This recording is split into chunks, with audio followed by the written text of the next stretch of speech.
Electoral bond को लेकर अभी भी जो है कई कई मुद्दे सामने आ रहे हैं, कई खुलासे सामने आ रहे हैं जिस तरीके से, लेकिन इसको डाइवर्ट करने की कोशिश भी सरकार की ओर से कि लोग इलेक्टोरल बॉन्ड की बात ना करें और डाइवर्ट हो जाए, इसकी कोशिश भी लग रहा है केंद्र ये तो जरूर करेगी, क्योंकि भ्रष्टाचार के मामले में ही उन्होंने 2014 का चुनाव जीता था, जो साफ झूठा था। ऐसा कोई भ्रष्टाचार जो हुआ ही नहीं था, उन्होंने कागज दिखाकर ये भ्रष्टाचार हुआ है ऐसा बताया।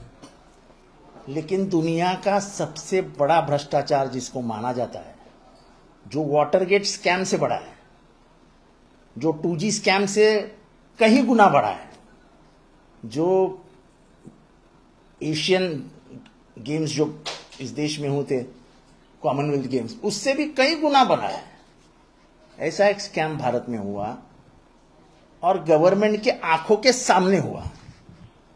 वो है इलेक्टोरल बॉन्ड्स। मैं तुम्हें धंधा दूंगा, तुम मुझे चंदा दो। मुझे याद है दाऊद का एक जमाना था, जब कोई भी नई गाड़ी उसके घर में आती थी तो उसके हस्तक घर में पहुंच जाते थे, और फिर दाऊद का लेना देना समझ करके दाऊद को अपना जो भी हफ्ता था वो वसूलने के लिए मदद की जाती थी। तो दाऊद बंदूक लगा के करता था, ये सरकारी एजेंसियों का इस्तेमाल कर रहे हैं। तो दाऊद और इनमें क्या अंतर रहा? दाऊद को लोगों को दाऊद से छुटकारा चाहिए था, लोगों को अब इनसे छुटकारा चाहिए कि दोनों ही एक्सटॉर्शन रैकेट चलाए जाते थे। आप ध्यान से इसके बारे में सोचिए, दाऊद क्या करता था, कैसे करता था, कैसे पैसे मिलाता था। यही बंबई ने काली दिवाली मनाई है, उसके ऊपर थाने में काली दिवाली मनाई गई थी जब मंचेकर ने हफ्ता वसूली शुरू कर दी थी। तो मुंबई को हफ्ता वसूली कोई नई बात नहीं है। जितना ज्यादा हफ्ता वसूली बंबई जानती है, उतना पूरे देश में कोई नागरिक नहीं जानता है। तो बंबई वालों को यह समझाना कि इलेक्टोरल बॉन्ड के द्वारा हफ्ता वसूली हुई, क्योंकि उनके लिए नई बात नहीं, उनको बराबर समझ में आता है कि मैं तुम्हें छुटकारा दूंगा, तुम मुझे चिल्लर दो। यानी चिल्लर यानी करोड़ों में। अब करोड़ों की चिल्लर की बात कर रहे सर, देख रहे हैं कि केजरीवाल को 14 दिन की न्यायिक हिरासत में। ऐसा है, केजरीवाल की जो केस है वो तो बहुत बहुत बहुत भयंकर है। केजरीवाल के बारे में जिसने बयान दिया है, रेड्डी के नाम का जो आदमी है, उसको ईडी ने कुछ दिन पहले अंदर कर लिया था। फिर वो बाहर आया, फिर उसने 5-10 करोड़ रुपए के बॉन्ड खरीदे और फिर वो अप्रूवर बन गया कि ये सब केजरीवाल ने ही किया है। तो ये हंसी मजाक की बात हो जाती है। वंचित बहुजन आघाड़ी के साथ जो बात चल रही थी, आपने भी आह्वान किया था, अगर एक और लिस्ट निकाल के 19 कैंडिडेट उनके अब तक हो चुके हैं, तब क्या समझे इसको खत्म? तो ऐसा है कि मैं तो खत्म नहीं करूंगा। अभी भी उन्होंने सोचना चाहिए कि देश की कितनी हानि होने वाली है। देखो, ऐसा कहा जाता है कि अंबेडकर साहब और गांधी जी की नहीं जमती थी, ये बिल्कुल झूठ बात है। लेकिन जब संविधान की ड्राफ्टिंग कमेटी का मुद्दा निकला, तब वही महात्मा गांधी जी थे, उन्होंने जवाहरलाल नेहरू को बताया था कि अगर शोषित समाज की दुख को कोई अगर जानता है तो वो बाबा साहेब अंबेडकर है। और इसीलिए संविधान उस आदमी के हाथ में दो जो शोषण और शोषित इसका मतलब जानता हो।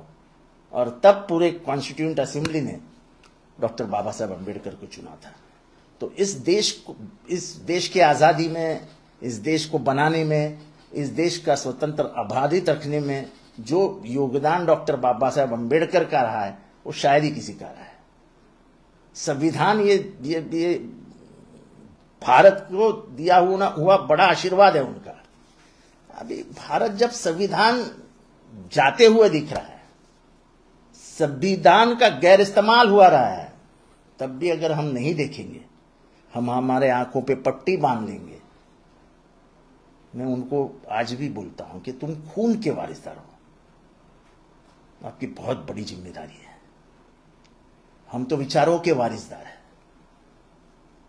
लेकिन अगर कुछ हो गया गलत तो लोग हमसे सवाल कम पूछेंगे, लेकिन आपसे ज्यादा पूछेंगे कि आप जिंदा थे, आप मौजूद थे रणांगण में, ये सब हो रहा था, तब आप क्या कर रहे थे। संजय राउत ने मुद्दा उपस्थित किया है कि पीएम सरकारी यंत्रों का इस्तेमाल कर अपनी पार्टी का प्रचार चुनाव में कर रहे हैं, इलेक्शन कमीशन ने उसका उनका हिसाब लेना। देखो, मैं तो बोलता हूं कि इलेक्शन कमीशन ये बीजेपी का हस्तक बन गया है। मेरे कॉन्स्टिट्यूएंसी में आज तक मैंने 16 कंप्लेंट की है। हर दीवार पे कमल का फूल बीजेपी, कमल का फूल बीजेपी। हालांकि कल्याण की सीट वो नहीं लड़ रहे हैं, पर अब मुझे लगता है कि जिस हिसाब से कमल के फूल हर दीवारों पे लगाए जा रहे हैं, कल्याण भी बीजेपी खींच रही है। नहीं तो इतना प्रचार करने की जरूरत ही नहीं है। मेरे कॉन्स्टिट्यूएंसी में कोई और नहीं बता रहा हूं, अगर चाहिए तो उनको अभी फोटो मंगा के देता हूं। मेरे पीए के पास 17 फोटो है जो 17 दीवारों पे लगाए है, और 17 कंप्लेंट हमने इलेक्शन कमीशन को दे दी भी। पर मुझे इसमें धोखा नजर आता है कि लोग गली गली में कमल पहुंच रहा है।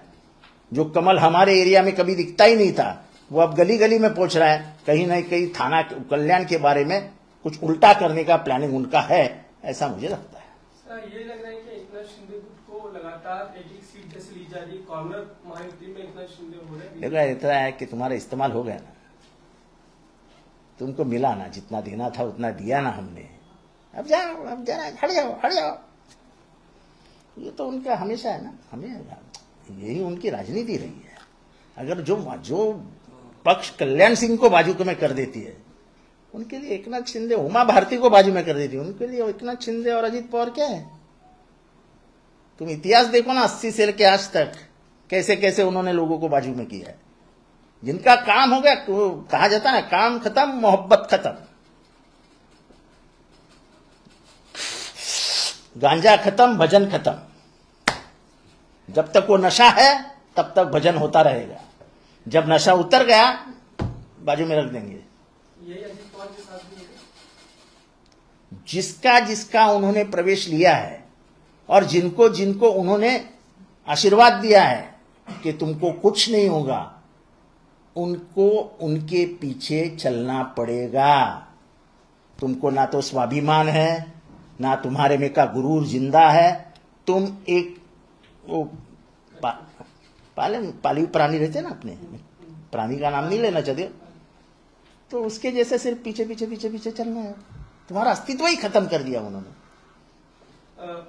दूसरा सवाल ये कि महाविकास आघाड़ी में खासकर आप सातारा की सीट आपके पास है, लेकिन और दूसरी भिवंडी, क्या आप कांग्रेस के साथ एक्सचेंज कर रहे हैं? देखो, ये बड़े लोगों की बड़ी बातें हैं।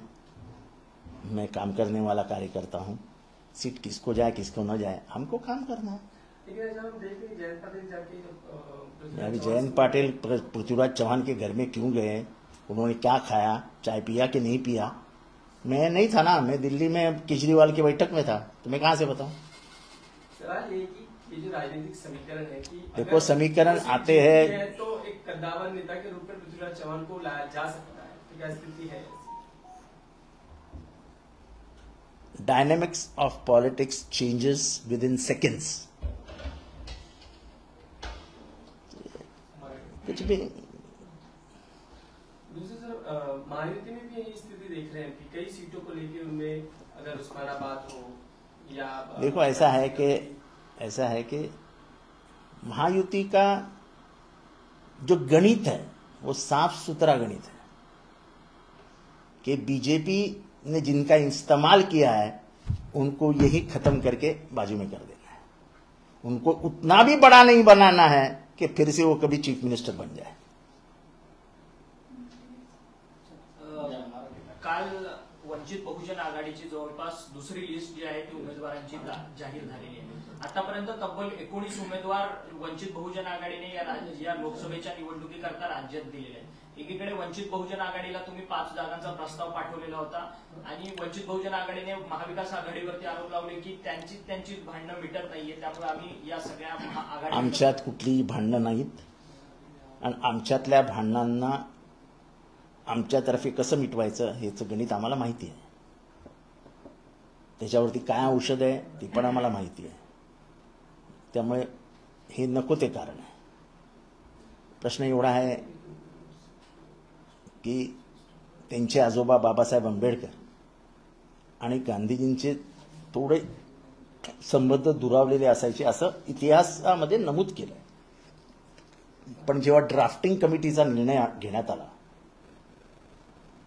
आणि काँग्रेसमध्ये जेव्हा ही चर्चा झाली, तेव्हा महात्मा गांधींनी सांगितलं की ज्याला शोषण जास्त माहिती आहे, ज्याला शोषितांबद्दलची माहिती जास्त आहे आणि ज्यांनी स्वतः अनुभवलंय, ते भारतात एकमेव बुद्धिमान माणूस आहे, तो डॉक्टर बाबासाहेब आंबेडकर आहेत. तर ड्राफ्टिंग कमिटीचा अध्यक्ष त्यांना करा म्हणजे जागतिक दर्जाचं संविधान आपल्या भारतात तयार होईल. आणि ते सत्य झालं. तेव्हा ह्याच्यामध्ये इगो नसतो, ह्याच्यामध्ये राष्ट्रहित असतं. जर आपण राष्ट्रहित बाजूला ठेवून स्वतःचा इगोच मोठा करणार असू, तर उद्या बाबासाहेब आंबेडकरांचं संविधान त्याला काही बरवाईट झालं तर देश पहिला प्रश्न तुम्हाला विचारेल, कारण का तुम्ही रक्ताचे वारसदार आहात, आम्ही विचारांचे वारसदार आहोत, आम्ही तुमच्या मागणं यायला तयार आहोत. विचारांच्या वारसदारांची म्हणजे जबाबदारी आहेच, पण रक्ताच्या वारसदारांची तर बाहेर येऊन लढण्याची जबाबदारी आहे. शिवाजी महाराजांच्या मृत्यूला कारणीभूत असणाऱ्या 5 जणांना हत्तीच्या पायाखाली देण्याचं काम संभाजी महाराजांनी केलं, कारण का ते रक्ताचे वारसदार होते. वाचा इतिहास.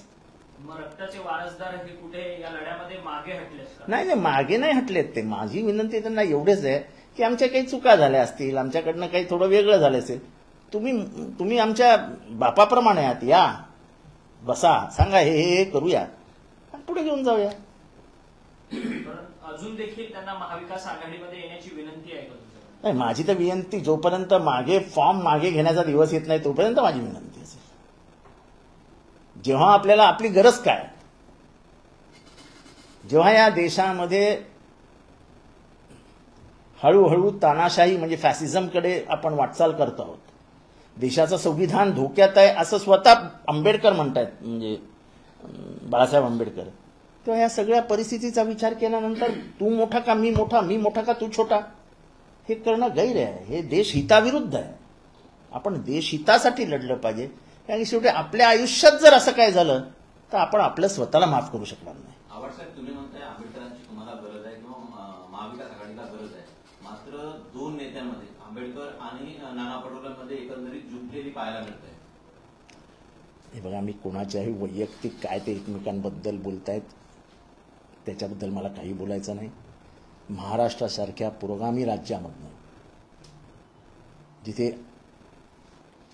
पुरोगमित्वाच्या विरोधात काम करणाऱ्यांना कधी स्थानच मिळालं नाही, अशा माणसांना मदत होईल अशी कोणीही भूमिका घेऊ नये, अशी माझं प्रामाणिक मत आहे.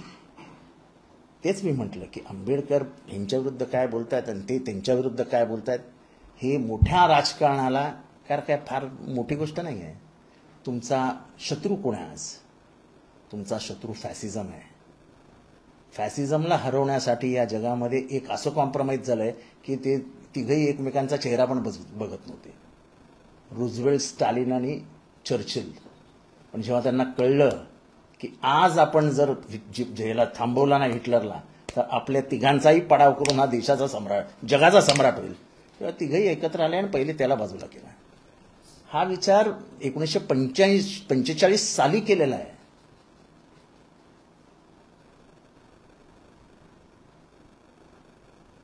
तेव्हा हा विचार सगळ्यांनीच करायला हवा. इतिहासाने खूप धडे देऊन ठेवलेत तुम्हाला. सर, प्रकाश आंबेडकरांनी एक मध्यंतरी खुलं पत्र जे आहे ते काँग्रेसला लिहिलेलं होतं की तुम्ही आघाडीमधनं बाहेर पडा आणि आपण दोघेही एकत्रितरित्या युती करू आणि संपूर्ण लोकसभा निवडणूक लढू. परंतु आता वंचितने 7 जागांवरती पाठिंबा जो आहे तो काँग्रेसला दिलेला आहे. त्यामुळे जे विरोधी पक्ष नेते आहेत वडेट्टीवार ते देखील म्हणतात की अकोल्याच्या जागेवरतून जर प्रकाश आंबेडकर स्वतः उभे राहतील वंचितकडनं, तर त्यांना देखील आम्ही म्हणजे पाठिंबा देऊ. हे बघा, एक तर आमच्या महाआघाडीत असं ठरलं आहे, चर्चा झालेली आहे की अशा पार्टीजनी पाठिंबा घेऊन आपल्यामध्ये स्वतःमध्ये गैरसमज निर्माण करू नयेत. ते गैरसमज करण्याचा प्रयत्न करत असतील तरी त्यांना आपल्या भाषेत आपण लांब ठेवा, प्रेमाने बोलावं की बाबा तुमचा पाठिंबा नको, आम्ही तिघं एकत्र आहोत, द्यायचं असेल तर आम्हाला तिघांनाही पार्किटमध्ये द्या, नाहीतर दुरून डोंगर साजरे. परंतु काँग्रेसकडनं अशी भूमिका येत नाही, ही ठरलेली नाही नाही, मीटिंगमध्ये ती तुमची त्यांनी भूमिका कुठेही स्वीकारला म्हणून सांगितलं नाही ना. नाकारल्याचं पण त्यांनी कुठे वृत्त दाखवलं. कशाला नाकारायचं? स्वीकारलेलंच नाही तर नाकारण्याचा काय प्रश्न आहे? त्यांनी त्यांचे उमेदवार घोषित करून टाकले, त्यांचं काय झालं असेल मला माहित नाही, कुठले उमेदवार आहे काय उमेदवार आहे. पण माझी अशी विनंती होती सगळ्या नेत्यांना, उद्धवसाहेब ठाकरे, शरद पवार साहेब आणि काँग्रेसचे सर्व नेते, की अकोल्याला मात्र मोठ्या मनाने आपण त्यांना पाठिंबा देऊया. प्रकाश आंबेडकरजींना मोठ्या मनाने पाठिंबा देऊया. महाविकास आघाडी हां, फडणवीसांना भेटल्यानंतर पुन्हा एकदा ज्योती मेटे या पवारांच्या भेटीला येतात. कुठेतरी बीडमधनं त्यांच्या उमेदवारीबाबतची पार्श्वभूमी तयार होते का, आणि फडणवीसांना भेटल्यानंतर इथे येऊन चर्चा करावी? नाही, मला त्या कधी भेटतात, कोणाला भेटतात याची काही कल्पना नाही. आणि बीडच्या बाबत काय निर्णय साहेब घेणार आहेत याच्याबद्दल मला काहीही माहिती नाही. सर, तुम्ही तुमच्या मतदारसंघांमध्ये ठिकठिकाणी भिंतींवरती कमळाचं चिन्ह, त्यांचं भाजपचं कमळाचं चिन्ह जे आहे ते रंगवलेलं आपल्याला पाहायला मिळतं. त्या संदर्भातले तुम्ही with location Google photo tweet केलेले आहेत. हो, मी इलेक्शन कमिशनला कंप्लेंट पण केली की सत्ताधारी पक्षाला हे माफ आहे का? म्हणजे आचारसंहिता ही विरोधी पक्षांसाठी आहे, सत्ताधारी पक्षाला नाही, असं काही नवीन रूल निघाला आहे का? पण त्याच्यात एक मला दुसरं राजकीय गणित जे सुचतंय की इतकं गल्लोगल्ली कमळ सिंबॉल लावलं जात आहे, तर कधी असं नाही आहे ना की कल्याणचं तिकीट आम्हाला मिळावं याच्यासाठी आग्रह धरणाऱ्या बीजेपीला आतमधनं निरोप दिला गेला आहे की तुम्हाला मिळालेला आहे, कामाला लागा. कारण का सिंबॉल घरी पोहोचवणं हे फार महत्वाची जबाबदारी आहे. कारण का आमच्या इथे कमळ हे जास्त उगवतच नाही. माझ्या कळवा मुंब्रा मतदारसंघामध्ये कमळ हे जास्त उगवतच नाही. अजूनही श्रीकांत शिंदेचं तिकीट फायनलाइज झालेलं नाही. त्यांच्या पक्षात काय होतंय, मुख्यमंत्र्यांचा मुलगा आहे तो, त्याच्याबद्दल मी बोलणं फार योग्य होणार नाही. आधीच मुख्यमंत्री माझ्यावर दुखावलेले असतात, त्याच्यात अजून मी काहीतरी बोलायचो, अजून माझ्यावर दुखावतील, अजून एखादी नवीन केस पडेल, अजून माझा निधी कट होईल. ही धोक्याची घंटा मानायची का श्रीकांत? आता त्यांना घंटा काय वाजते त्यांना जास्त माहित असेल ना, आपण घंट्याला हात लावा कशाला. आवडसाहेब, सांगलीचा जागा वाटपाचा वाद अजूनही काय आहे, नेमकं चाललंय तरी काय सांगली संदर्भात? नाही, कसं आहे की सांगली हे काँग्रेस आणि शिवसेनेचा जे काय चालू असेल, मी कोण? मी थोडी दोघांचा प्रवक्ता आहे. मी आपल्या शांतपणाने तुमच्याशी बोलायला आलोय, त्याच्याबद्दल काय माहित नाही, त्याच्याबद्दल कशाला बोलावं ना. सर, इलेक्ट्रॉल बॉन्डच्या संदर्भात नवनवीन खुलासे जे आहेत ते बाहेर येताना आपल्याला पाहायला मिळतात. काल महारॅली झाली, ज्यात अरविंद केजरीवाल यांनी काँग्रेस विरोधातला सूर लावलेला होता मध्यंतरीच्या काळात.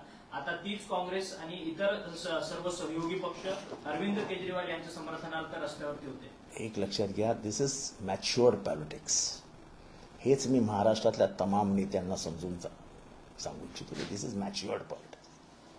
तुमचे माझे हेवे दावे आहेत, पण ते हेवे दावे गाडून समोरचा शत्रू बलवान आहे त्याला गाडायचा आहे म्हटल्यावर आपण दोघांनी हात मिळवलं पाहिजे. हे कालच्या सभेतनं आपल्याला स्पष्ट दिसलं. अरविंद केजरीवाल यांनी राजीव गांधी आणि सोनिया गांधींबद्दलची घेतलेली भूमिका ही जगाला माहिती आहे. असं असताना ज्या आत्मीयतेने सोनिया गांधी त्यांच्या म्हणजे मिसेस केजरीवालांशी बोलताना दिसत होता, काँग्रेसची ती संस्कृती आहे. तुमचं काही शेतावरनं वैर नाही ना, तुमचं काही सोन्या दागिन्यांवरनं किंवा सून म्हणून वैर नाही ना. तुम्ही काही राजकीय विरोध केला असेल तर तो राजकीय विरोध हा कायमचा नसतो ना. तर मी काल दोघंही एकत्र आलेले दिसले. आणि इलेक्टोरल बॉन्ड्सचं म्हणाल तर पूर्ण देशभरात इलेक्टोरल बॉन्ड्सबद्दल राग आहे. निर्मला, म्हणजे मला माहीत नाही आता ते निर्मला सीतारामन यांचे पती आहेत का, पण ते एक म्हणजे त्याचं नाव विसरलो मी, एक इकॉनॉमिस्ट आहेत साऊथ इंडियाचे. त्यांचं म्हणणं आहे की जगामध्ये आजपर्यंत झालेल्या स्कॅममधला हा सर्वात मोठा स्कॅम आहे, म्हणजे वॉटरगेटपेक्षा मोठा आहे. त्यांचं म्हणणं की 2G स्कॅम, CWG स्कॅम, हे सगळेचे कोल स्कॅम, हे सगळे स्कॅम एकत्र केले तरी आपण त्या इलेक्टोरल बॉन्ड्सच्या जवळ जाऊ शकत नाही. आणि मला साफ आठवतं की साधारण 80 नंतर 2000 पर्यंत दाऊद इब्राहिम वसुली करायचा मुंबईत कोणीही नवीन प्रॉपर्टी घेतली, मुंबईत कोणीही नवीन कार घेतली किंवा मुंबईत कुठेही मोठं डिलिंग झालं की दाऊदच्या माणसाचा फोन यायचा, भाईने बोलाय. ते भाईने बोलाय म्हटल्यानंतर समजून जायचं काय, मग भाईशी कॉम्प्रोमाइज व्हायचं आणि भाईला शांत करण्यासाठी पोचवलं जायचं. मग भाई शांत व्हायचा, मग डेव्हलपमेंट व्हायची. म्हणजे एक हात में दो और एक हात में लो शांती, म्हणजे शांती देण्यासाठी एक रक्कम घेतली जायची. आता इथे काय झालंय कि तुमको तकलीफ नहीं चाहिए ना, तो फिर दो. आणि दो म्हणजे किती, 1000 कोटी. 1000 कोटी तर कुणाकडनं दाऊदनी वसूल केलेले नाहीत. म्हणजे मी मुंबईतला फार पूर्वीपासूनचा अभ्यास करणारा विद्यार्थी आहे या सगळ्याचा, पण खूप पैसे कमवले असतील दाऊदनी. पण दाऊद बंदूक लावून पैसे उचलायचा, भीती वाटायची लोकांना दाऊदची, आणि इथे सरकारचीच भीती वाटते. आता मेगा इन्फ्रास्ट्रक्चर नावच तोंडात येतं. 2 बोगदे, एक 14,000 कोटीचा, एक 15,065 कोटीचा, एक 14,400 कोटीचा, आणि 1000 कोटी रुपये पुढे काय इलेक्टोरल बॉन्ड. आपल्या मुंबईत आणि म्हणजे बोरिवलीला एक बोगदा आहे 12 किलोमीटरचा, तो गेला 14,400 कोटीला. आणि समृद्धीवरती 31 किलोमीटरचा हायवे आहे, तो गेला 1565 कोटीला. त्याच्यात एक ब्रिज होता, तो ब्रिज महिन्याभरातच पडला, एक मजूर मेला. आणि तेव्हा मला कौतुक करावं असं वाटतं अजितदादांचं. काही अजितदादा म्हणाले रे की समृद्धी नाही तर सर्वात भ्रष्टाचारी मार्ग आहे तो. 1 तारखेला म्हणाले आणि 2 तारखेला शपथविधी घेतला. पण म्हणाले हे नक्की, माझ्याकडे टेप आहे त्याची. म्हणजे त्यांच्या मनातही कुठेतरी समृद्धीमध्ये भ्रष्टाचार झालाय हे ते स्वतः म्हणतात. आणि मला ते नेहमी भाषणात म्हणत असतात, मी जे बोलतो ते बोलतोच, ते हे बोललेत. एक प्रकारचा अदृश्य भ्रष्टाचार आहे असं अजितदादा म्हणत होते. अजितदादा जे म्हणतात ते सत्य असतं असं अजितदादाच म्हणतात. सर, एक विषय, तुम्ही एक ट्विट केलेला होता, कात्रजच्या डेअरीमध्ये एक तुमच्या पक्षाचा कार्यकर्ता जो काम करतो तो ड्रायव्हर पदावरती होता, तो फक्त सुप्रिया सुळे यांचे स्टेटस ठेवतो म्हणून त्याला आता ड्रायव्हर पदावरतून काढून त्याला थेट सुरक्षा रक्षक म्हणून नोकरी दिली गेली. आपण कुठल्या पातळीचं राजकारण करतो याला सुद्धा काहीतरी मर्यादा आहेत. राजकारणामध्ये घरात सुद्धा 2 गट असतात. कधी आई एकाच्या बाजूने असते, कधी बाप एकाच्या बाजूने असते, पोरं एकाच्या बाजूने असतात. म्हणून का आईला किंवा पोराला आपण घराच्या बाहेर काढतो काय? राजकारण राजकारणाच्या जागी आहे. ही दमदाटी करणं, हे धंदा बंद करून टाकीन, ईडी लावीन, CBI लावीन. आणि मी आज सांगतो, अजितदादा गटाकडनं हे वारंवार शस्त्र वापरलं जात आहे. जिथे जिथे त्यांना वापरता येईल तिथे तिथे हे वापरलं जात आहे. ईडी, CBI, दादागिरी, पोलीस, अजितदादांचे वेगवेगळ्या लोकांना फोन, म्हणजे प्रवेशासाठी त्यांची यंत्रणा काम करत असते, लोकांवरती दबाव आणत असते. आणि हे मी स्वतः अनुभवलेलं आहे.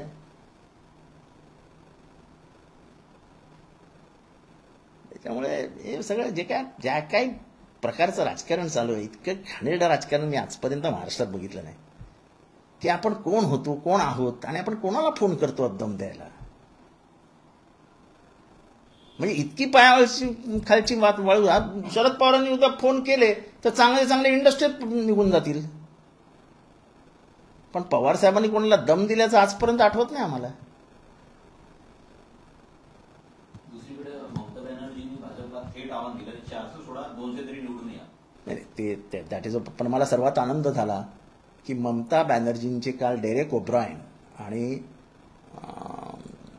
राजदीप सर काय